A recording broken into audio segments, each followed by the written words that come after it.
করব কত প্রকার ব্যাকরণ, কত প্রকার প্রকার এই ব্যাপারে আপনারা দুইটা মত পাবেন। একটা হলো ডক্টর সুকু।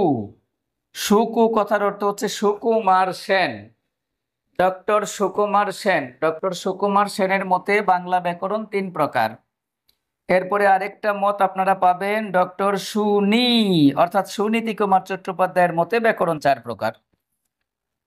তাই আপনাদের পরীক্ষাতে যদি কোশ্চেন আসে বাংলা ব্যাকরণ কত প্রকার, আমরা অবশ্যই সুনীতি কুমার চট্টোপাধ্যায়ের মতটাকে প্রাধান্য দিয়ে উত্তর করব 4 প্রকার। যদি 4 প্রকার অপশনে না থাকে সেক্ষেত্রে আমরা উত্তর দিব 3 প্রকার। বলেন তো প্রকারভেদের কোশ্চেনটা বুঝলেন কিনা? হ্যাঁ, ধন্যবাদ। এবার যদি আমরা ব্যাকরণ থেকে একটু বহির্বিশ্বে ঘুরে আসি, যাবেন? কি বলেন, যাবেন? চলেন। সংস্কৃত ব্যাকরণের জনক কে? সংস্কৃত ব্যাকরণের জনক কে? অথবা কোশ্চেনটা এভাবে করতে পারে, ভারত উপমহাদেশের শ্রেষ্ঠ বৈয়াকরণ কে? ভারত উপমহাদেশের শ্রেষ্ঠ বৈয়াকরণ কে? তাহলে কোশ্চেনটা হলো সংস্কৃত ব্যাকরণের জনক কে অথবা ভারত উপমহাদেশের শ্রেষ্ঠ বৈয়াকরণ কে? উত্তর দুইটা কোশ্চেনের একটাই, সেটা হলো পানিনি। পানিনি। পানিনি যে ব্যাকরণটা লিখে তিনি ভারত উপমহাদেশের শ্রেষ্ঠ বৈয়াকরণ বা শ্রেষ্ঠ ব্যাকরণবিদ বা সংস্কৃত ব্যাকরণের জনক হয়েছেন, তার সেই গ্রন্থটার নাম কি? তার সেই গ্রন্থটার নাম হলো অষ্টাধ্যায়ী। এই অষ্টাধ্যায়ী ব্যাকরণের জন্যই তিনি ব্যাকরণের জনক হয়েছেন, ভারত উপমহাদেশের শ্রেষ্ঠ বৈয়াকরণ হয়েছেন। এইটুকু কথা বুঝছেন আপনারা?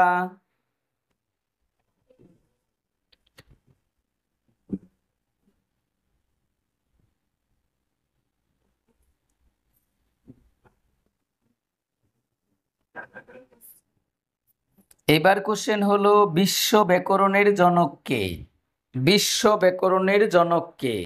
উত্তর হবে ভাররু।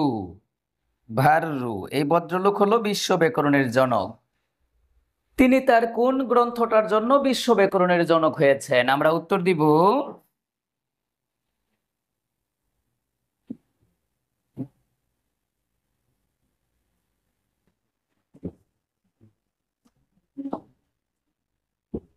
দি লেঙ্গুয়া লেটিনু, এই গ্রন্থটার জন্য। তাহলে বিশ্ব ব্যাকরণের জনক কে? উত্তর হবে বাররু। আর বাররু তার কোন গ্রন্থের জন্য ব্যাকরণের জনক হয়েছেন? তার গ্রন্থটার নাম দি লেঙ্গুয়া লেটিনো। কোন ভাষায় রচিত? এই যে বলাই হয়েছে, লেটিন ভাষায় রচিত। এবার আমরা আরেকটা প্রশ্ন জানবো, উত্তরটা জেনেই আমরা পরের স্টেপে যাব। যদি কোশ্চেনটা এরকম হয়,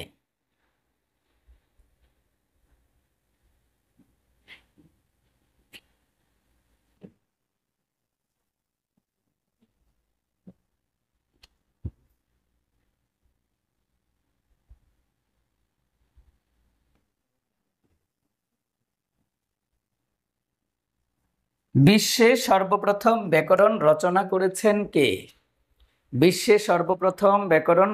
করেছেন কে? এমন কোশ্চেনের উত্তর হবে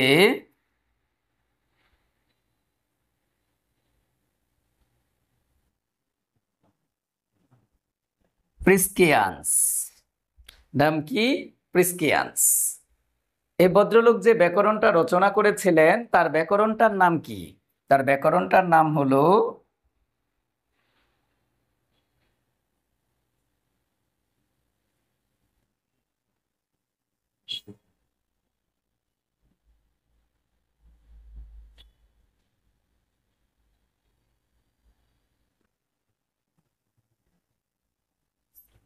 ইনস্টিটিউনেস গ্রামাতিকেই। আচ্ছা, এখানে আমরা বেশ কয়েকটা তথ্য জেনে নেওয়ার চেষ্টা করলাম, যেগুলো আপনাকে সচরাচর কেউ দেয় না, কেউ দেওয়ার চেষ্টাও করে না, মনে মনে ভাবে এটা পরীক্ষার মধ্যে আসবে না। যেহেতু ব্যাকরণ পড়াইতে আসছি, তাই একটু একটু ব্যাকরণ সম্পর্কে ধারণা দিয়ে দিলাম। আমরা গত ক্লাসটা সহ যদি আজকের ক্লাসটা একটু সামারাইজ করতে চাই, কোশ্চেন হবে বাংলা ব্যাকরণের জনককে। আমরা উত্তর দিব মানুয়েল দা আসুনসাউ। তার কোন গ্রন্থের জন্য তিনি জনক হয়েছেন? উত্তর হলো ভোকাবুলারি এম ইদিওমা বেঙ্গলা ই পর্তুগিজ। বাংলা ভাষার পূর্ণাঙ্গ ব্যাকরণ সর্বপ্রথম কে রচনা করেছেন? Nathaniel Brassey Halhed. ব্যাকরণের নাম কি? A grammar of the Bengali language. কত সালে প্রকাশিত? 1778 সালে। কোন ভাষায় প্রকাশিত? ইংরেজি এবং বাংলার মিশ্র ভাষায় প্রকাশিত। বাংলা ব্যাকরণ সর্বপ্রথম বাংলায় কে রচনা করেছেন? উত্তর হবে রাজা রামমোহন রায়। তার ব্যাকরণটার নাম কি? ব্যাকরণ গৌড়ীয় ব্যাকরণ। গৌড়ীয় ব্যাকরণ, যেটা তিনি অনুবাদ করেছিলেন 1833 সালে। এর আগে তিনি ইংরেজিতে ব্যাকরণ লিখেছিলেন। তার ইংরেজিতে লেখা ব্যাকরণটার নাম হলো Bengali grammar in the English language. আচ্ছা, এরপরে আজকে আমরা পড়লাম আমাদের বাংলা ব্যাকরণ কত প্রকার। দুইটা মত পাওয়া যায়, ডক্টর সুকুমার সেনের মতে 3 প্রকার, ডক্টর সুনীতি কুমার চট্টোপাধ্যায়ের মতে 4 প্রকার। কোশ্চেন আসলে আমরা উত্তর দিব 4 প্রকার, না থাকলে উত্তর দিব 3 প্রকার। পরে আমরা কোশ্চেন করলাম সংস্কৃত ব্যাকরণের জনককে অথবা ভারত উপমহাদেশের শ্রেষ্ঠ ব্যাকরণকে। আমরা উত্তর দিলাম পাণিনি। পাণিনি না তার কোন গ্রন্থের জন্য? পাণিনি তার কোন গ্রন্থের জন্য ভারত উপমহাদেশের শ্রেষ্ঠ ব্যাকরণ হয়েছেন বা ব্যাকরণের জনক হয়েছেন? তার গ্রন্থটার নাম অষ্টাধ্যায়ী। কেন এই গ্রন্থটার নাম অষ্টাধ্যায়ী? কারণ এই গ্রন্থটার মধ্যে 8টা অধ্যায় ছিল, এজন্য এই গ্রন্থের নাম হয়েছে অষ্টাধ্যায়ী। বিশ্ব ব্যাকরণের জনককে। বিশ্ব ব্যাকরণের জনক হলো বার্রু। বার্রু তার কোন গ্রন্থের জন্য বিশ্ব ব্যাকরণের জনক হয়েছেন? গ্রন্থটার নাম দি লেঙ্গুয়া লেটনু। বিশ্বে সর্বপ্রথম বাংলা ব্যাকরণ কে রচনা করলেন? বিশ্বে সর্বপ্রথম যে ব্যাকরণ রচনা করেছেন এই ভদ্রলোকের নাম প্রিস্কিয়ান্স। প্রিস্কিয়ান্স। প্রিস্কিয়ান্সের রচিত ব্যাকরণটার নাম কি? ব্যাকরণটার নাম ইনস্টিটিউনেস গ্রামাতিকেই। ইনস্টিটিউনেস গ্রামাতিকেই।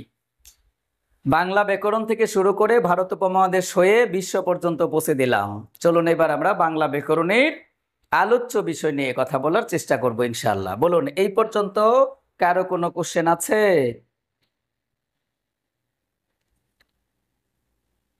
ধন্যবাদ।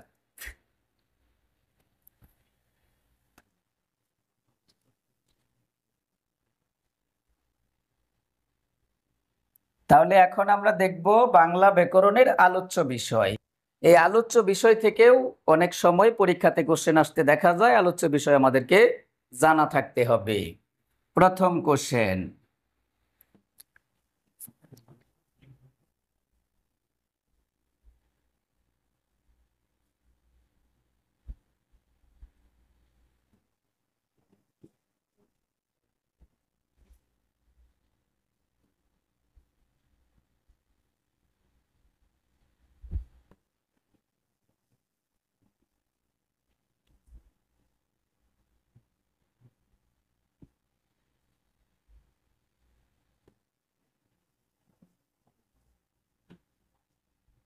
তাহলে আমি কোশ্চেনটা সাজাইলাম, বাংলা ব্যাকরণের মৌলিক আলোচ্য বিষয় কয়টি?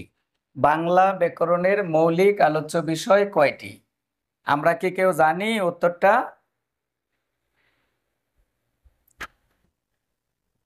হ্যাঁ, ধন্যবাদ। বাংলা ব্যাকরণের মৌলিক আলোচ্য বিষয় হবে 4টি। এই কোশ্চেনটা আরো কয়েকটা ভাবে হতে পারে। দেখুন কিভাবে সাজাতে পারে কোশ্চেন করতা। এই কোশ্চেনটা কিভাবে ভিন্ন আঙ্গিকে হতে পারে, অ্যানাদার ফিগার। আমরা একটু দেখি। এই কোশ্চেনটা এরকম হতে পারে, বাংলা ব্যাকরণের মুখ্য আলোচ্য বিষয় কোনটি? মুখ্য আলোচ্য বিষয় কয়টি? উত্তর হবে 4টি। এটা এইভাবেও করতে পারে, বাংলা ব্যাকরণের প্রধান প্রধান আলোচ্য বিষয় কয়টি? তখনও উত্তর হবে 4টি। এই কোশ্চেনটা এইভাবেও করতে পারে, বাংলা ব্যাকরণের সাধারণ আলোচ্য বিষয় কয়টি? 4টা ভাবে কোশ্চেনটা করা যেতে পারে, উত্তর হবে 4টি। তাহলে কোশ্চেনটা কিরম হলো?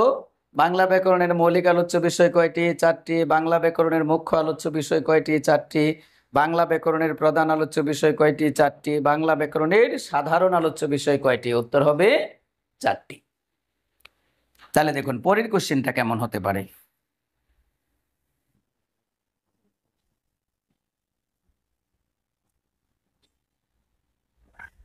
বাংলা ব্যাকরণের এই যেখানে আছে মুখ্য, এখানে আপনার জন্য কোশ্চেন করতে পারে বাংলা ব্যাকরণের গৌণ আলোচ্য বিষয় কয়টি?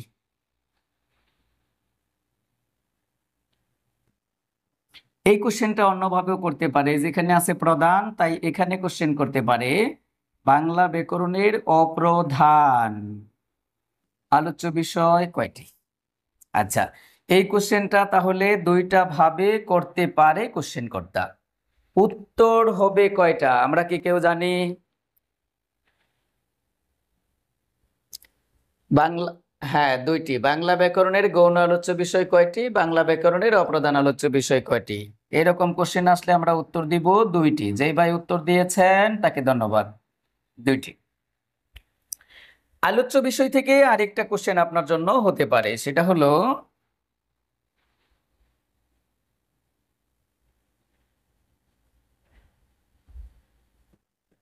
বাংলা ব্যাকরণের এই যে এখানে আছে দেখুন মুখ্য, এখানে আছে গৌণ, তাহলে দুইটা একসাথে করে দিতে পারে মুখ্য হাইফেন গৌণ আলোচ্য বিষয় কয়টি? কয়টি? এই কোশ্চেনটা আরো কয়েকটা ভাবে করতে পারে, সেটা হলো বাংলা ব্যাকরণের যেখানে আছে প্রধান এখানে আছে অপ্রধান, তাহলে কোশ্চেনটা এইভাবে করতে পারে প্রধান হাইফেন অপ্রধান অপ্রধান আলোচ্য বিষয় কয়টি? এই কোশ্চেনটা অন্যভাবে করতে পারে বাংলা ব্যাকরণের মোট অথবা সর্বমোট অথবা সার্বিক আলোচ্য বিষয় কয়টি? তাহলে এই কোশ্চেনটা করতে পারে এই তিনটা ভাবে। কারো কি জানা আছে? কেউ আনসার করতে পারবেন? এই কোশ্চেনটার উত্তর হবে কয়টি? হ্যাঁ, 6টি। ধন্যবাদ। তাহলে উত্তর দিব আমরা 6টি। আচ্ছা, এখন আসুন এই যেখানে আমরা একটা সাইন ব্যবহার করেছি, ব্যাকরণিক সাইন, যেটাকে বলছি আমরা জ্যোতি চিহ্ন। এখানে যে চিহ্নটা আমরা ব্যবহার করেছি এই চিহ্নটার নাম হলো হাইফেন। আর এই হাইফেন চিহ্নটার অর্থ হচ্ছে ও এবং আর। ও এবং আর। তাহলে আপনি যদি হাইফেনটাকে ওতে কনভার্ট করে ফেলেন তাহলে কোশ্চেনটা দাঁড়ালো বাংলা ব্যাকরণের মুখ্য ও গৌণ আলোচ্য বিষয় কয়টি? ঠিক এখানেও যদি আপনি ওতে কনভার্ট করেন তাহলে দাঁড়াবে বাংলা ব্যাকরণের প্রধান ও অপ্রধান আলোচ্য বিষয় কয়টি? তার মানে এই কোশ্চেনটার মধ্যে প্রধানও জানতে চাইছে অপ্রধানও জানতে চাইছে। তাহলে প্রধান আমি আগে 4টে বললাম, পরে অপ্রধান 2টা বললাম, এই 2টা যুক্ত করে দিলাম, যোগ করে দিলাম, 6টা হয়ে গেল। এই যে 9টা কোশ্চেন আপনাকে বাংলা ব্যাকরণের আলোচ্য বিষয় থেকে করে দিলাম আমি আমি চ্যালেঞ্জ করে বলছি, চ্যালেঞ্জ, ওপেন চ্যালেঞ্জ। যদি আপনাদের কাছে কোনো বই থাকে তাহলে দেখে নেন। এইভাবে আলোচ্য বিষয় থেকে এই 9টা কোশ্চেন আপনাকে কোনো বই, বাংলাদেশের কোনো রাইটার এখন পর্যন্ত করে দিয়েছে কিনা? দেয়নি। দীপ্তিমান তো আমারই বই বেটা, ওটা তো আমিই পড়াচ্ছি, আমিই লিখছি। ওটার মধ্যে যদি দেয়া না থাকে তাহলে আমি এটা পড়াইলাম করতে? সেটা তো আমি ব্যতীত আমি সহ না, আমার বই তো এখনো বাজারে চলে না, প্রচলিত না। এই যে দীপ্তিমান নামের যে একটা বই আছে, এটা আপনার পাশে যে নিয়ে বইসা পড়তেছে হেও তো জানে না। জানে? জানে না। তাইলে এই বইয়ের কথা বলছি না, এটা ব্যতীত যেগুলা যেগুলো আমরা চিনি, যেগুলো আমরা বাজারে প্রচলিত বই হিসেবে জানি, যেগুলোকে বাংলার আইকন বই হিসেবে চিনি, ওই ধরনের বইগুলো আপনাদের কাছে আছে, একটু খুঁজে দেখেন তো আলোচ্য বিষয় থেকে এইভাবে কোশ্চেন গুলো দেয়া আছে কিনা। নাই।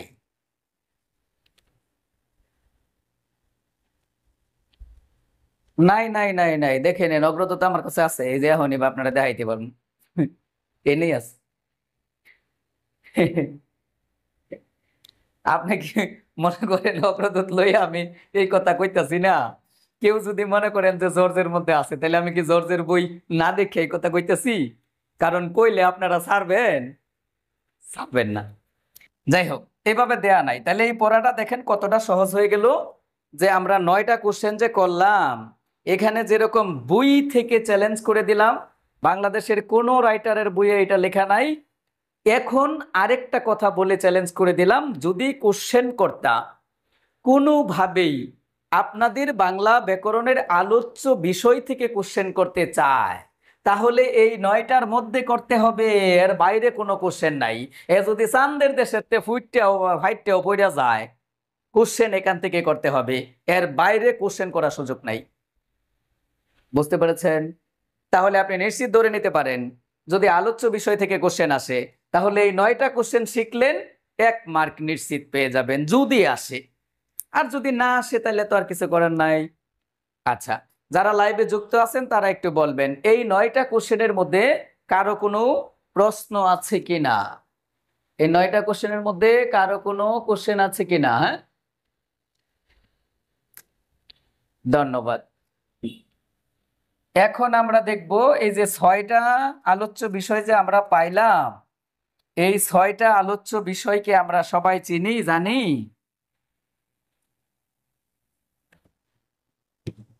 সবাই জানি না, কেউ কেউ হয়তো বা জানতেও পারেন, যারা একটু অ্যাডভান্স লার্নার আছেন, দীর্ঘদিন ধরে চাকরি প্রিপারেশন নিচ্ছেন, বা অনেক বই ঘাটাঘাটি করেছেন, অনেক স্যারের কাছে পড়েছেন, তারা হয়তো বা জানেন। বাট যারা একেবারে বেসিক লার্নার আছেন, একেবারেই চাকরির প্রিপারেশন নতুন নিচ্ছেন, তারা হয়তো জানে না। তো তাদের জানা জ্ঞাতার্থে আমরা একটু লিখে দেওয়ার চেষ্টা করছি। হ্যাঁ, যারা জানেন তারা একটু রিভিশন করে নেন, আর যারা না জানে তারা একটু শিখে নেওয়ার চেষ্টা করবেন।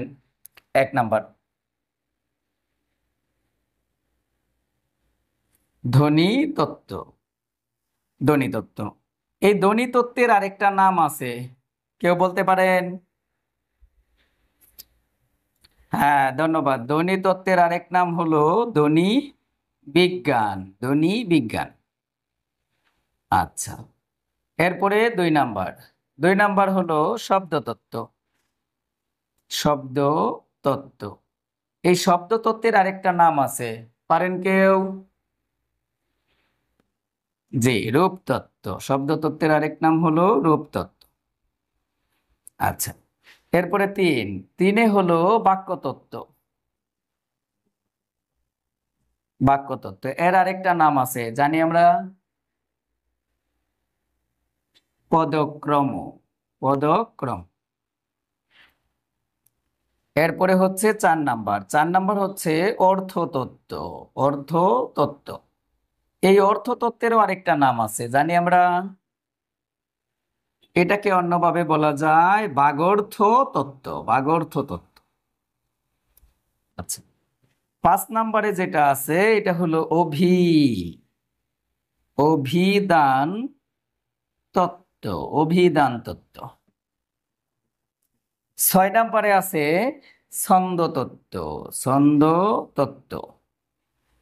ছন্দ তত্ত্ব, এই ছন্দ তত্ত্বের আরেক নাম হলো অলংকার তত্ত্ব। অলংকার তত্ত্ব, এই অলংকার তত্ত্বের আরেকটা নাম আছে সৌন্দর্য তত্ত্ব। সৌন্দর্য তত্ত্ব, এর আরেকটা নাম আছে, আমরা বলতে পারি নন্দন তত্ত্ব। নন্দন তত্ত্ব। এই হলো 6টা মোট আলোচ্য বিষয়, বা সার্বিক আলোচ্য বিষয়, বা সর্বমোট আলোচ্য বিষয়। এই 6টা আলোচ্য বিষয়ের মধ্যে প্রথম 4টাকে বলছি আমরা মৌলিক আলোচ্য বিষয়, বা প্রধান আলোচ্য বিষয়, বা সাধারণ আলোচ্য বিষয়, বা মুখ্য আলোচ্য বিষয়। আর পরের 2টাকে বলছি আমরা অপ্রধান আলোচ্য বিষয়, অথবা গৌণ আলোচ্য বিষয়। মনে আছে?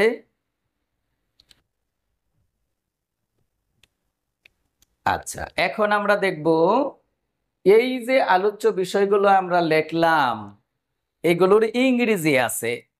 আপনারা যারা বিএসসি কমপ্লিট করে বিভিন্ন ব্যাংকে অ্যাপ্লাই করবেন, অথবা ইনস্ট্রাক্টর, জুনিয়র ইনস্ট্রাক্টর, বিপিএসসির আন্ডারে পরীক্ষাগুলোতে অ্যাপ্লাই করবেন, তাদের জন্য বিপিএসসির একটা পছন্দের টপিক আছে, যেই টপিকটার নাম হলো পরিভাষা বা পারিভাষিক শব্দ। পরিভাষা বা পারিভাষিক শব্দ। এই পারিভাষিক শব্দগুলো কেমন, একটা ইংরেজি দেওয়া থাকে, এর বাংলা অর্থ করতে হয় আপনাকে। যেমন অ্যাটেস্টেড এর বাংলা পরিভাষা কি, রেশিও এর বাংলা পরিভাষা কি, কনজিউমার গুডস এর বাংলা পরিভাষা কি, র্যাঙ্ক এর বাংলা পরিভাষা কি, তারপরে হচ্ছে যে ওই নাল এন্ড ভয়েড এর বাংলা পরিভাষা কি, প্যাডাগজি এর বাংলা পরিভাষা কি, ইত্যাদি ইত্যাদি কোশ্চেন পরীক্ষার মধ্যে হয়ে থাকে। আর এই টপিকটা কিন্তু ব্যাকরণ রিলেটেডই টপিক। যেহেতু এই কোশ্চেনগুলো হয়, সেহেতু এই যে আমরা 6টা পার্ট লিখলাম, এর ইংরেজিটা দিয়েও কিন্তু আপনাকে কোশ্চেন করতে পারে এর বাংলা পরিভাষাটা কি। যদি এরকম কোশ্চেন হয়ে যায় তখন যেন আমরা আনসার করতে পারি। আর এজন্য আজকে আমরা এগুলার পাশাপাশি এর ইংরেজিগুলাও জেনে নেওয়ার চেষ্টা করব। চলুন একটু জেনে নেই।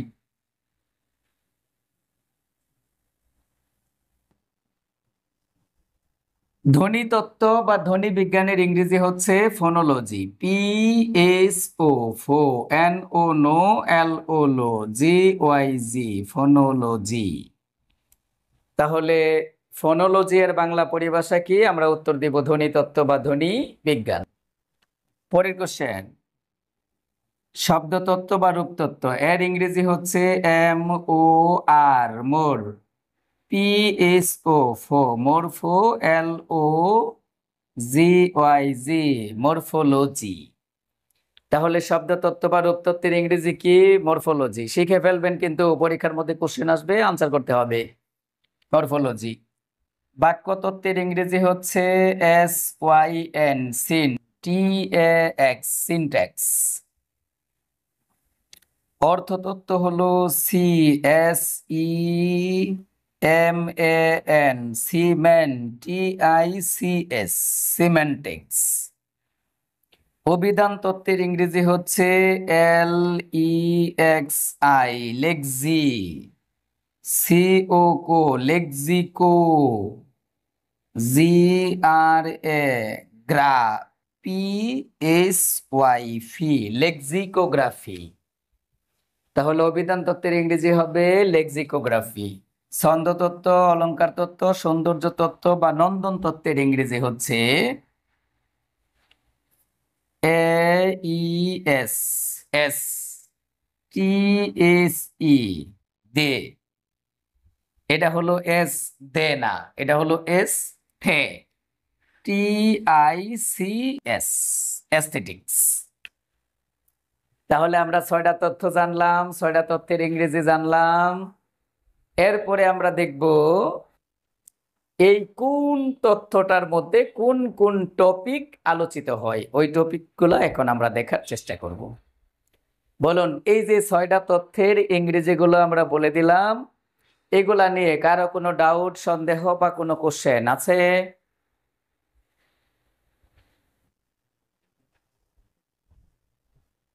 কোনো কোশ্চেন আছে? নাই? এগুলো বুঝছেন তো? আপনারা আপনারা যদি এই বাংলা ব্যাকরণ এই টপিকটার পড়ে যান, তাহলে দেখবেন এগুলা থেকে কোশ্চেন এসেছে। আমি যদি একটু দেখি, তাহলে দেখতে পাবেন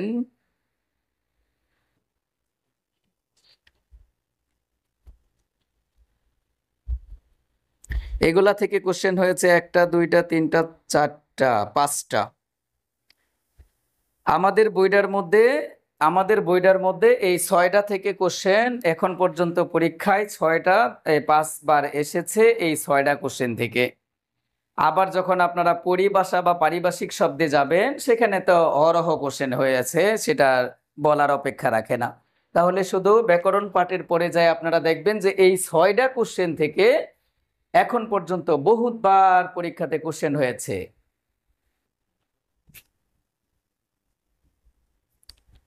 অনেকবার পরীক্ষাতে কোশ্চেন হয়েছে। 6টা থেকে 5টা কোশ্চেন আমাদের বইয়ে দেওয়া আছে, আপনারা পড়তে পারবেন, বা আপনি যে বইটাতেই পড়ছেন কিনছেন ওখানেই দেখবেন বেশ কয়েকটা কোশ্চেন দেওয়া আছে, পরীক্ষার মধ্যে হয়েছে, তাই এগুলো পড়ে নিতে হবে।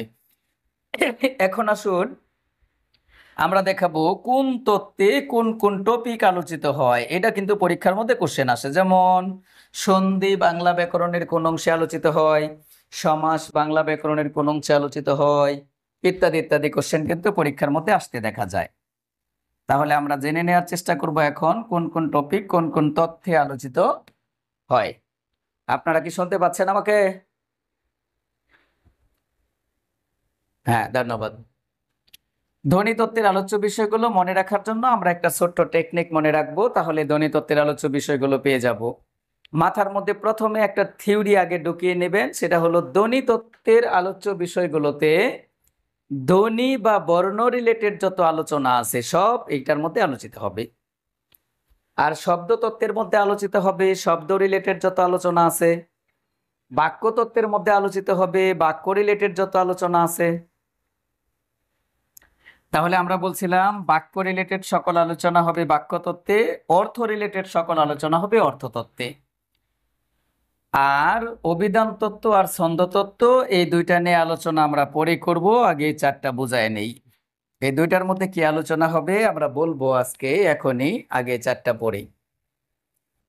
আসুন তাহলে ধ্বনিতত্ত্বের আলোচ্য বিষয়গুলো মনে রাখার একটা ছোট্ট টেকনিক হলো, ভারতের একটা ক্রিকেট লিগ আছে আইপিএল, যার full meaning Indian premier league. এই ইন্ডিয়ান প্রিমিয়ার লিগে একটা দল আছে চেন্নাই সুপার কিং, একবার ফিক্সিং করেছিল, 2 বছর খেলতে পারেনি ফিক্সিং এর অপরাধে। এই চেন্নাই সুপার কিং এর ক্যাপ্টেন ছিল দীর্ঘদিন পর্যন্ত ধোনি, ধোনি ফিক্সিংটা করেছিল।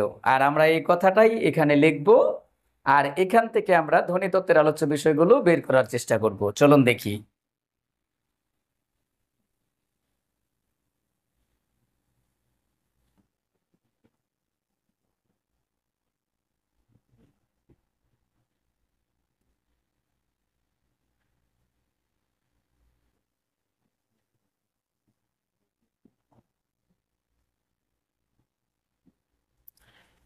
তাহলে আমরা কি লিখলাম? ধ্বনি ন অবলিক স এর সাথে সন্ধি করেছিল। ধ্বনি ন অবলিক স এর সাথে সন্ধি করেছিল। এই যে ন অবলিক স এর সাথে সন্ধি করেছিল, এই কথাটা মনে রাখলে আমরা ধ্বনিতত্ত্বের আলোচ্য বিষয়গুলো পেয়ে যাব। এখানে দেখুন একটা কথা আছে ধ্বনি, এই ধ্বনি থেকে আমরা মনে রাখবো ধ্বনি রিলেটেড যত আলোচনা আছে। আচ্ছা, এখন আসুন ধ্বনি রিলেটেড সকল আলোচনাই আলোচিত হয় একটা টপিকের মধ্যে, যেটার নাম হলো বর্ণমালা। বর্ণমালা, এই বর্ণমালার মধ্যে আপনি পাবেন স্বরবর্ণ, ব্যঞ্জনবর্ণ, স্বরধ্বনি, ব্যঞ্জনধ্বনি, স্বরধ্বনির প্রকারভেদ, ব্যঞ্জনধ্বনির প্রকারভেদ, তারপরে স্বরধ্বনির উচ্চারণ, ব্যঞ্জনধ্বনির উচ্চারণ ইত্যাদি সব পড়া আপনি এই বর্ণমালার মধ্যেই পেয়ে যাবেন। তাহলে বর্ণমালা আলোচিত হয় কোন তত্ত্বে? ধ্বনিতত্ত্বে। এই বর্ণমালার ধ্বনিগুলো আমরা উচ্চারণ করি কি দিয়া? বাকযন্ত্র দিয়া। তাহলে বাকযন্ত্র কোথায় আলোচিত হবে? অবশ্যই ধ্বনিতত্ত্বে। এরপরে 3 নাম্বার আরেকটা কথা মনে রাখবেন ধ্বনি থেকে, সেটা হলো ধ্বনির পরিবর্তন। ধ্বনির পরিবর্তন, তাহলে একটা সহজ কথা বলেন পরিবর্তন, সেটা হলো এটা কিসের পরিবর্তন? বলাই হয়েছে ধ্বনির পরিবর্তন। তাহলে ধ্বনির পরিবর্তন কোথায় আলোচিত হবে? অবশ্যই ধ্বনিতত্ত্বে। ধ্বনির পরিবর্তন আলোচিত হবে ধ্বনিতত্ত্বে। আচ্ছা, এরপরে আছে দেখুন এই যে ন, এই নতে হলো নত্যবিধান। আপনাদের নিশ্চয়ই জানা আছে নত্যবিধান মানে কি। মূর্ধন্য ন ব্যবহারের নিয়ম বা বিধানই হলো নত্যবিধান। তাহলে মূর্ধন্য ন কি? একটা বর্ণ বা একটা ধ্বনি। এই একটা বর্ণ বা একটা ধ্বনি কোথায় আলোচিত হবে? 100% ধ্বনিতত্ত্বে। তাহলে নত্যবিধান আলোচিত হবে ধ্বনিতত্ত্বে। নত্যবিধান। ঠিক এরকমই সতে সত্যবিধান, তাহলে সত্যবিধান আলোচিত হবে ধ্বনিতত্ত্বে। এরপরে আমরা আর সর্বশেষে একটা টপিক পেয়েছি, সেটা হলো সন্ধি। এই সন্ধিটা আলোচিত হবে কোথায়? ধ্বনিতত্ত্বে। কেন? সন্ধির সংজ্ঞাতে বলা হয়েছে পাশাপাশি দুটি ধ্বনির মিলনের নাম সন্ধি। সন্ধি, তাহলে কিসের মিলনের নাম সন্ধি? ধ্বনির মিলন। ওই যে বলছিলাম ধ্বনির মিলনের নাম যেহেতু সন্ধি, সেহেতু ধ্বনি রিলেটেড আলোচনা, আর ধ্বনি রিলেটেড আলোচনা অবশ্যই ধ্বনিতত্ত্বে হবে। তাহলে আমরা কয়টা টপিক পাইলাম? এই 6টা টপিক। এই 6টা টপিক অবশ্যই কোথায় আলোচিত হবে? ধ্বনিতত্ত্বে আলোচিত হবে। তাহলে ধ্বনিতত্ত্বের আলোচ্য বিষয়গুলো কি কি? প্রথমে বর্ণমালা, এরপরে বাকযন্ত্র, ধ্বনির পরিবর্তন, নত্যবিধান, সত্যবিধান এবং সন্ধি, এই 6টা টপিক আলোচিত হবে ধ্বনিতত্ত্বে। বলুন তো এইটুকু বুঝছেন আপনারা?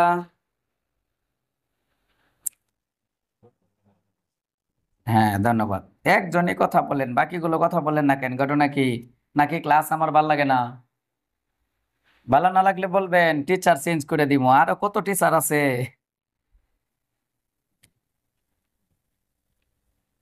যদি ক্লাস ভালো না লাগে তাহলে অভিযোগ করার সুযোগ আছে, আপনারা অভিযোগ করবেন অনলাইন ডিরেক্টরের কাছে, টিচার চেঞ্জ করে দেওয়া হবে। আর আমি নিজেই তো বললাম। আমি নিজেই বললাম। চলুন তাহলে একটু কথা বলবেন। একটু কথা বললে কি হয়, মনে হয় যে ক্লাসে স্টুডেন্ট আছে। বাংলা একা একা বকবক করে পড়ানো যায় না। বাংলা তো আসলে বিনোদনমূলক ক্লাস। আমরা যে বাংলায় অনার্স মাস্টার্স করছি সবই হইলো সাহিত্য। আর সাহিত্য মানেই কি? সাহিত্য মানে অবৈধ প্রেম, একবার আর বউ আর একবার লয়ে গেছে গা, একবার আর মেয়েরে আর একবার বাইর করে নিছে গা, ইত্যাদি ইত্যাদি ঘটনা পইরা আমরা এমএ পাস করে আইছি। তার মানে ক্লাসে গেলেই হাসাহাসি, নাচানাচি, আয় রে আনন্দ। অর্থাৎ বাংলা বিভাগটাই হচ্ছে একটা আনন্দের কর্মশালা। তো এরকম একটা কর্মশালা থেকে যখন আমরা বাংলা বা অনার্স মাস্টার্স করে আসছি, এখন এই যে একা একা বকবক করতে ভাল লাগে না, এজন্য সামনে স্টুডেন্ট থাকলে পড়াইতে ভাল লাগে। তাই আপনারা যদি একটু রেসপন্স করেন, যেহেতু আমার কানে হেডফোন আছে, তাহলে পড়াইতে একটু সুবিধা হবে। আশা করি বুঝেছেন। ধন্যবাদ। চলুন এবার আমরা বাক্যতত্ত্বে চলে যাব। বাক্যতত্ত্বে যাই আমরা আরেকটা ছোট্ট টেকনিক অবলম্বন করব। শব্দতত্ত্বে আমরা আসবো পরে।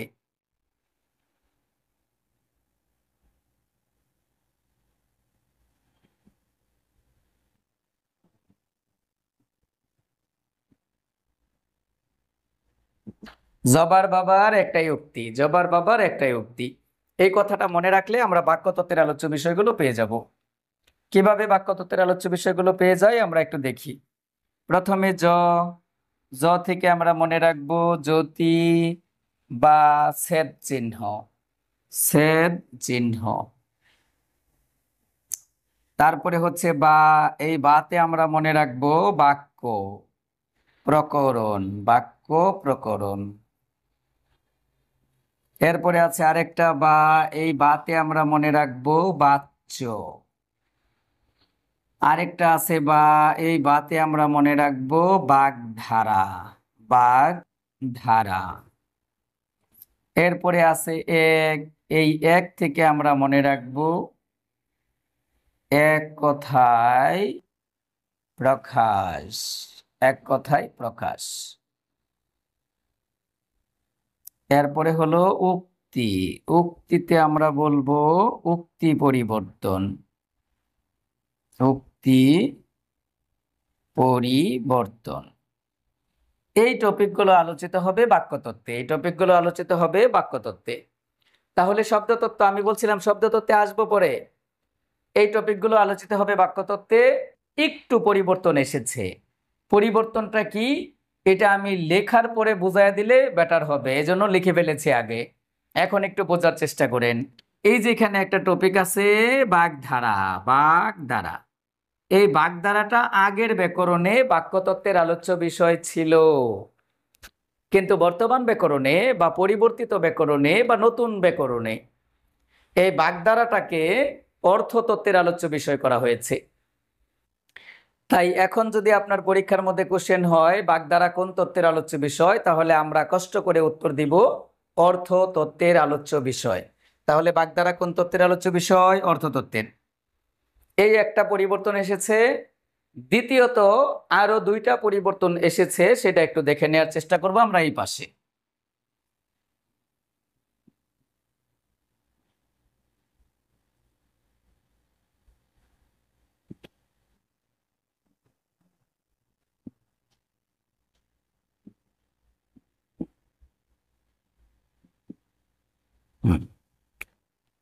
গুরুত্বপূর্ণ পার্ট, ভালো করে মনে রাখার চেষ্টা করবেন এবং বোঝার চেষ্টা করুন। এখানে আমরা দুইটা টপিক লিখেছি, একটা পদ প্রকরণ আর একটা লিখছি কারক। এই পদ প্রকরণ এমন একটা টপিক, এটা দুইটা তথ্যে আলোচিত হয়, দুইটা তথ্যে। একটা হলো এটা শব্দ তত্ত্বেও আলোচিত হয়, আরেকটা হলো এটা বাক্য তত্ত্বেও আলোচিত হয়। তাহলে পদ প্রকরণ দুইটা তত্ত্বে আলোচিত হয়, একটা শব্দ তত্ত্ব আর একটা বাক্য তত্ত্ব। কেন? একের বিশেষ্য রূপ কোনটি? উত্তর হবে একতা। তার মানে একটা শব্দ থেকে আপনাকে আরেকটা শব্দে পরিণত করতে বলেছে এবং এটা পদের পরিবর্তন। এই যে শব্দ থেকে শব্দে পরিবর্তন করলেন তখন এটা শব্দ তত্ত্বের আলোচ্য বিষয়। তার মানে পদ প্রকরণ শব্দ তত্ত্বে আলোচিত হয়। এখন আসুন আপনার জন্য কোশ্চেন করা হয়েছে যে সুন্দর মাত্রই একটা আকর্ষণ রূপ আছে। সুন্দর মাত্রই একটা আকর্ষণ রূপ আছে। এই বাক্যে সুন্দর কোন পদ? এই বাক্যে সুন্দর কোন পদ? তাহলে দেখুন এই কোশ্চেনটা আপনার করেছে বাক্য থেকে একটা শব্দকে আইডেন্টিফাই করে আপনার কাছে জানতে চাওয়া হয়েছে এটা কোন পদ। আমার একটা কল আসছে, আমি আপনাদের পরিচালক কল দিছি। স্যার আমি তো অনলাইন ক্লাসে। আচ্ছা আচ্ছা ঠিক আছে, জি ধন্যবাদ। আচ্ছা, তাহলে আমরা বলছিলাম একটা শব্দ যখন বাক্য থেকে জানতে চাইবে এটা কোন পদ, তখন এটা বাক্যতত্ত্বের আলোচ্য বিষয় হয়ে যায়। আবার যখন একটা শব্দ থেকে আরেকটা শব্দে পরিবর্তন করে, যেমন বলা হয় লবণের বিশেষ্য পদ কি? দেখেন তার মানে এটাও কিন্তু পদ জানতে চাইছে, মানে শব্দ থেকে জানতে চেয়েছে। শব্দ থেকে শব্দে পরিবর্তন, এটার নাম পদ পরিবর্তন। তাহলে পদ পরিবর্তন আলোচিত হয় কোথায়? শব্দতত্ত্বে।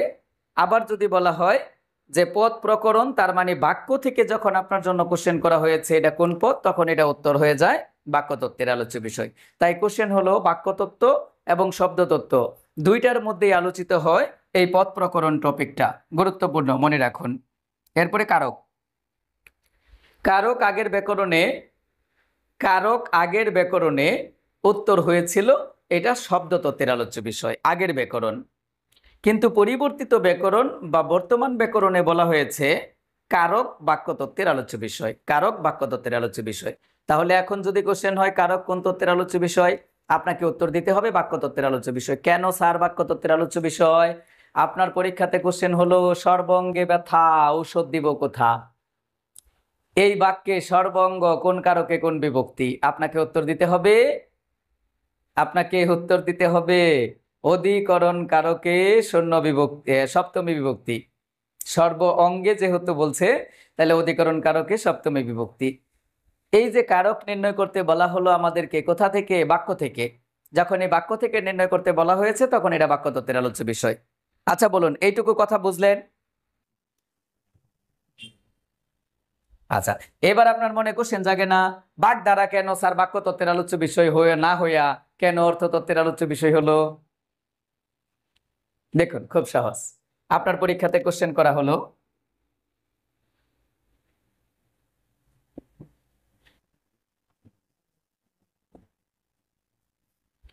বিড়ালের আড়াই পাক বাগধারাটির অর্থ কি? বিড়ালের আড়াই পাক বাগধারাটির অর্থ কি? তার মানে বাগধারা কোশ্চেন করে পরীক্ষার ফলে আপনার কাছে অর্থ জানতে চাওয়া হয়। যেহেতু অর্থ জানতে চাওয়া হয় তাই বাগধারা অর্থতত্ত্বের আলোচ্য বিষয়। আশা করি বুঝেছেন।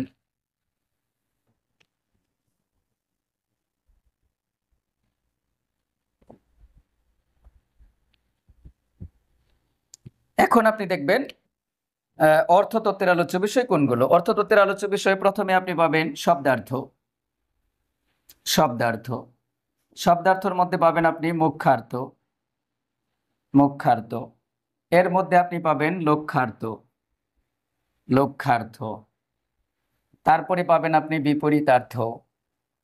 বিপরীতার্থ এরপরে আপনি পাবেন সমার্থক শব্দ। তারপরে আপনি পাবেন প্রায় সমুচ্চারিত শব্দ। প্রায় সমুচ্চারিত শব্দ। আচ্ছা, এই শব্দগুলো এইগুলো পাবেন আপনি। ও আরেকটা আছে বাগধারা। বাগধারা এবং হলো পারিভাষিক শব্দ, এগুলো আলোচিত হবে আপনার অর্থতত্ত্ব বা বাগর্থ তত্ত্বে। এখন আসুন শব্দার্থ কি। আপনারা ডিকশনারিতে প্রচুর শব্দার্থ পড়েছেন, বাংলা ডিকশনারি জীবনে না কিনলেও ইংরেজি ডিকশনারি সবাই কিনেছেন, শব্দের অর্থ পড়েছেন। প্রত্যেকটা শব্দের অর্থ দুইটা ভাবে ব্যবহার করা যায়। ডিকশনারিতে একটা শব্দের অর্থ যেরকম আছে, আপনি যদি ওইভাবেই ব্যবহার করেন তাহলে ওইটাই হলো সেই শব্দের মুখ্যার্থ। মুখ্যার্থ মানে সরাসরি অর্থ বা প্রধান অর্থ। ডিকশনারির অর্থ অনুযায়ী যদি শব্দটা ব্যবহার না করে কোনো লক্ষ্যকে কেন্দ্র করে ব্যবহার করেন, ঠিক তখনই ওই শব্দের অর্থটাকে বলছি আমরা লক্ষ্যার্থ। ফর এক্সাম্পল, আমি যদি বলি এটা আমার মাথা, তাহলে ডিকশনারিতে আপনারা মাথা শব্দের অর্থ পাবেন মস্তিষ্ক অথবা শরীরের ঊর্ধ্বাঙ্গ ইত্যাদি। তাহলে আমি যখন বললাম এটা আমার মাথা, তার মানে আমি আমার মাথাকেই বুঝিয়েছি। এটা হলো মাথা শব্দের মুখ্যার্থ বা সরাসরি অর্থ বা প্রধান অর্থ। কিন্তু এই মাথা শব্দটাকে আমরা আবার কোনো লক্ষ্যকে কেন্দ্র করে ব্যবহার করতে পারি। যেমন আমরা বললাম সবুজ ভাই এই কোচিং এর মাথা। আপনারা বলেন সবুজ ভাই কি আসলে এই কোচিং এর মাথা? না, এখানে মাথা শব্দটা ব্যবহার করা হয়েছে সবুজ ভাইকে উদ্দেশ্য করে বা লক্ষ্য করে। এটা হলো মাথা শব্দের লক্ষ্যার্থ। তাহলে বলুন তো মুখ্যার্থ লক্ষ্যার্থ বুঝলেন কিনা? আচ্ছা, এরপরে বিপরীতার্থ। বিপরীতার্থ কোনটা? আপনি সুন্দর আমি কালা, এটাই তো বালা, এটাই বিপরীতার্থ। এরপরে আছে সমার্থক শব্দ। সমার্থক শব্দ কোনগুলো? একটা শব্দের একাধিক নাম, একটা শব্দের একাধিক অর্থ নয়, একটা শব্দের একাধিক নাম, এটাকে বলা হয় সমার্থক শব্দ। যেমন আমরা যদি বলি স্ত্রীর সমার্থক শব্দ বউ, গৃহিণী, গিন্নি, জায়া, পত্নী, তারপরে হচ্ছে অর্ধাঙ্গিনী, সহকর্মী, সহমর্মিনী, সহজামিনী। থামান মিয়া, কোন ছাড় হইছে?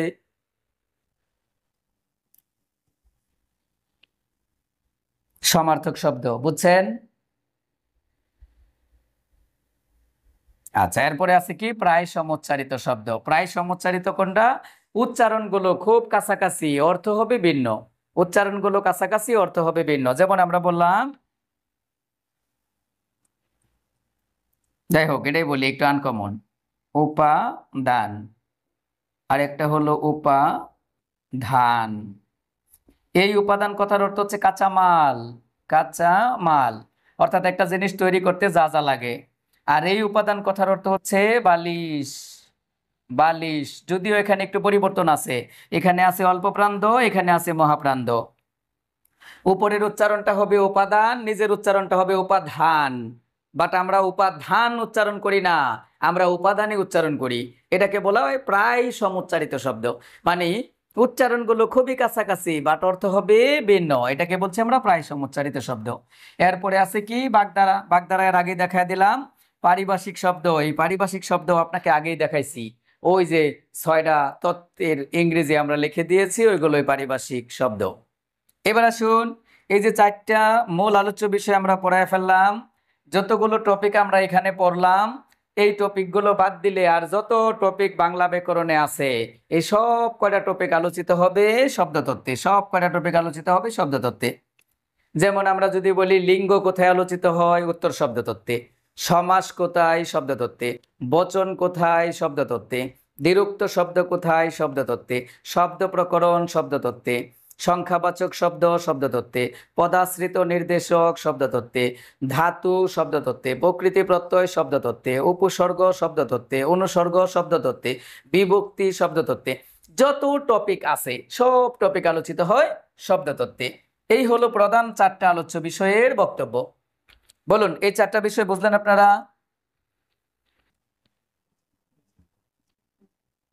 হ্যাঁ, ধন্যবাদ। এরপরে বাকি রইল 2টা অপ্রধান আলোচ্য বিষয়। 2টা অপ্রধান আলোচ্য বিষয় যদি আমরা একটু দেখাতে চাই, এই অভিধান তত্ত্বে আলোচিত হয় একটা টপিক যেটার নাম হলো ভুক্তি। আর এই ভুক্তি কথার অর্থ হচ্ছে অন্তর্ভুক্ত করা। অন্তর্ভুক্ত করা, অন্তর্ভুক্ত করা। এখন আপনার মনে কোশ্চেন জাগতে পারে, কি অন্তর্ভুক্ত করবেন আর কোথায় অন্তর্ভুক্ত করবেন? বলাই হয়েছে অভিধান, তার মানে অভিধানে আপনি শব্দগুলো অন্তর্ভুক্ত করবেন। কিভাবে করবেন? ধরেন ইংরেজি ডিকশনারি, এই যে এ দিয়ে শব্দগুলো শুরু হয়েছে, এ দিয়ে শব্দগুলো শেষ হয়ে গেলে বি দিয়া শুরু। এই যে এরকম বর্ণক্রমিক যে শব্দগুলো সাজানো হয়েছে এটাকেই বলা হয়েছে ভুক্তি। তাহলে এটা গেল ইংরেজি ডিকশনারি। যদি আমরা বাংলাতে আসি তাহলে শব্দগুলো প্রথমে অ দিয়ে শুরু হয়েছে, অ দিয়ে শব্দগুলো শেষ হয়ে গেলে আ দিয়ে শুরু হয়েছে, এই যে আ দিয়ে শেষ হয়ে গেলে রস্বই দিয়ে শুরু হয়েছে। এইভাবে যে বর্ণক্রমিক শব্দগুলো ডিকশনারিতে অন্তর্ভুক্ত করা হয়েছে এটাকেই বলা হয় ভুক্তি। আর এটাই হলো অভিধান তত্ত্বের আলোচ্য বিষয়। তাহলে অভিধান তত্ত্বের আলোচ্য বিষয় গেল। এরপরে আছে ছন্দ তত্ত্ব বা অলংকার তত্ত্বের আলোচ্য বিষয়। ছন্দ তত্ত্ব বা অলংকার তত্ত্বের আলোচ্য বিষয় কোনগুলো? যারা ওই যে কবিতা লিখবে, গান রচনা করবে, তারপরে বিভিন্ন ছন্দ টন্দ রচনা করবে, তাদের এই তথ্য সম্পর্কে খুব ভালো জ্ঞান থাকা জরুরি। ছন্দ তত্ত্বে আলোচিত হয় ছন্দ, উপমা, উৎপ্রেক্ষা, তুলনা, তারপরে হচ্ছে অলংকার, শ্লেষ, বক্রোক্তি ইত্যাদি ইত্যাদি, জ্যোতি, পূর্ণ জ্যোতি, অর্ধজ্যোতি, এই টপিকগুলো ছন্দতত্ত্ব বা অলংকার তত্ত্বে আলোচিত হয়। তাহলে এইগুলো সম্পর্কে গভীর জ্ঞান অর্জন করতে হবে আপনার, যদি আপনি কবিতা লিখতে চান, কবি হতে চান। আর যদি কবি না হতে চান তাহলে এগুলো নিয়ে আপনার গবেষণা করে খুব বেশি একটা লাভ হবে না। যদি কারো মনে এরকম ভালোবাসা থাকে যে আপনি সাগরের ঢেউ থামাইয়ারবেন ভালোবাসা দিয়া, তাহলে আপনার এই তথ্য সম্পর্কে জ্ঞান থাকা জরুরি। আপনি যদি মনে করেন যে পাথরে ফুল ফুটাইয়ারবেন ভালোবাসা দিয়া, তাইলে কিন্তু আপনার এই জ্ঞান এই বিষয়ে জ্ঞান থাকা জরুরি। 48-50 বছর বয়সে যদি মনে হয় 15 বছর বয়সের মেয়ের বান্ধবীর সাথে প্রেম করে আপনি বিয়ে করে ফেলবেন, এইরকম মানসিকতা যদি আপনার থাকে তাহলে ছন্দতত্ত্ব সম্পর্কে আপনার জ্ঞান থাকা জরুরি। আচ্ছা, আমরা ওরকম খারাপ চরিত্রের বা দুশ্চরিত্রের মানুষ না, সুতরাং এটা আমাদের দরকার নাই। আর যদি 7 বছর প্রেমে ছেঁকা খাইয়া পরে প্রেমিকার বিয়ে হয়ে যাওয়ার পরে কোনো এক বিকালে দাঁড়াইয়া যদি বলেন আকাশেতে উড়ে যায় পাখি, জমিনে পড়ে তার ছায়া, পিরিতি ভাঙ্গা গেলে থাকে শুধু মায়া, যদি এরকম কোনো বক্তব্য টক্তব্য দিবার মন চায় তাইলেও কিন্তু আপনার এই তথ্য সম্পর্কে জ্ঞান থাকা জরুরি। আচ্ছা, ছেঁকা খাইছেন খাইছেন এগুলার কনের দরকার নাই।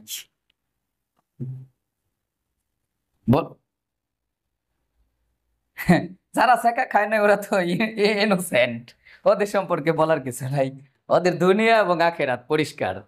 যাই হোক, আমরা আলোচ্য বিষয় আজকে পড়ে ফেললাম। এবার আপনারা বলুন তো 6টা আলোচ্য বিষয়ের মধ্যে আমরা প্রধান আলোচ্য বিষয় কোনটা পেয়েছি? প্রধান আলোচ্য বিষয় পেয়েছি আমরা, প্রথম আলোচ্য বিষয় পেয়েছি আমরা ধ্বনিতত্ত্ব। ধ্বনিতত্ত্বের আলোচ্য বিষয়গুলো যদি আমরা পড়তে যাই তাহলে আমরা প্রথমেই কোন টপিকটা পেয়েছিলাম মনে আছে কারো?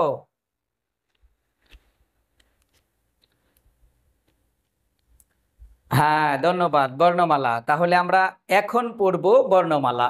এই যে এইভাবে আমরা একটার পর আরেকটা টপিক যেভাবে পেয়েছি ঠিক এইভাবেই আপনাকে টোটাল ব্যাকরণটা পড়ায় দেওয়ার চেষ্টা করব ইনশাআল্লাহ, আল্লাহ যদি তৌফিক দান করেন। আমা তাওফিকি ইল্লা বিল্লাহ। আজকের আলোচনা এখানে শেষ। আগামী ক্লাসে এসে আমরা এই যে বর্ণমালা থেকে পড়াতে শুরু করব, আল্লাহ যদি তৌফিক দান করেন। তাহলে আজকে সবাই ভালো থাকুন, সুস্থ থাকুন। যে পর্যন্ত পড়াইলাম এই পর্যন্ত পড়া নিয়ে থিসিস করুন, গবেষণা করুন এবং রিভিশন দেন। যদি কোনো কোশ্চেন থাকে আমার জন্য রেডি করে রাখুন। আগামী ক্লাসে সেই কোশ্চেনের উত্তর দিয়ে আমি ক্লাস শুরু করার চেষ্টা করব ইনশাআল্লাহ। তাহলে সবাই ভালো থাকুন, সুস্থ থাকুন। দেখা হচ্ছে আগামী লাইভ সেশনে। সেই প্রত্যাশা ব্যক্ত করে আজকের ক্লাস এখানেই শেষ করছি। আল্লাহ হাফেজ।